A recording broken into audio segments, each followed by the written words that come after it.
ভালোবাসার কাছে হার মানে সব কিছুই, স্ট্যাটাস, খ্যাতি, অর্থ। সত্যিকারের ভালোবাসা থাকলে কোনো কিছুই বাদ সাধে না। ঠিক তেমনই আজকে একটা ভালোবাসার গল্প শোনাবো। রাজকন্যাকে ফেরাতে দুবার ভাবেননি। স্প্যানিশ ফুটবলে অন্যতম পরিচিত নাম গাভি। তিনি একজন মাঝমাঠের তরুণ প্রতিভাবান খেলোয়াড়। এই তরুণ ফুটবলারের ভালোবাসা নিয়ে বিশ্বজুড়ে কিন্তু আলোচনা শুরু হয়ে গিয়েছিল। মনের মানুষের জন্য সত্যিকারের রাজকন্যাকে মানা করেছেন এই স্প্যানিশ মিডিয়া। চাইলেই তিনি স্পেনের রাজা হয়ে যেতে পারতেন। রাজকন্যাকে বিয়ে করে ফুটবল পরবর্তী জীবনে স্পেনের রাজা হিসাবে দেখা যেতেই পারত। কিন্তু রাজকন্যার প্রেমকে প্রত্যাখ্যান করেন শুধুমাত্র নিজের ভালোবাসার জন্য। স্পেনের রাজকন্যা আরও নির্দিষ্ট করে যদি বলে, সুন্দর প্রিন্সেস লিওনর অফ স্পেন গাবিকে পছন্দ করতেন।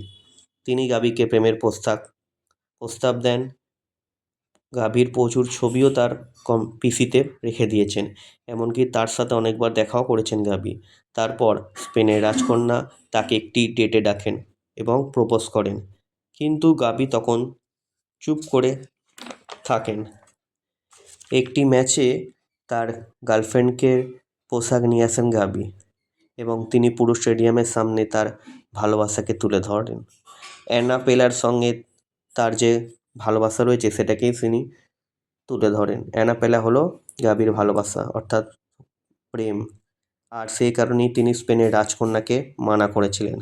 আজকের সমাজে যেখানে সত্যিকারের ভালোবাসার খুবই অভাব, যেখানে গাভীর মতো ফুটবলার নিজের ভালোবাসার জন্য রাজকন্যার ভালোবাসা প্রত্যাখ্যান করেন, গাভীর মতো ভালোবাসার মানুষ পাওয়া সত্যিকারের ভাগ্যের ব্যাপার। তোমাদের কেমন লাগলো গাভী ও অ্যানার এই সত্যিকারের ভালোবাসার গল্পটা? অবশ্যই কিন্তু কমেন্টে জানাবে। আর পরবর্তীকালে যদি এরকম সত্যিকারের ভালোবাসার ভিডিও আবার পেতে চাও, সেটাও কমেন্টে জানাবে। তোমাদের জীবনে আছে নাকি গাভীর মতো কোনো সত্যিকারের ভালোবাসার মানুষ?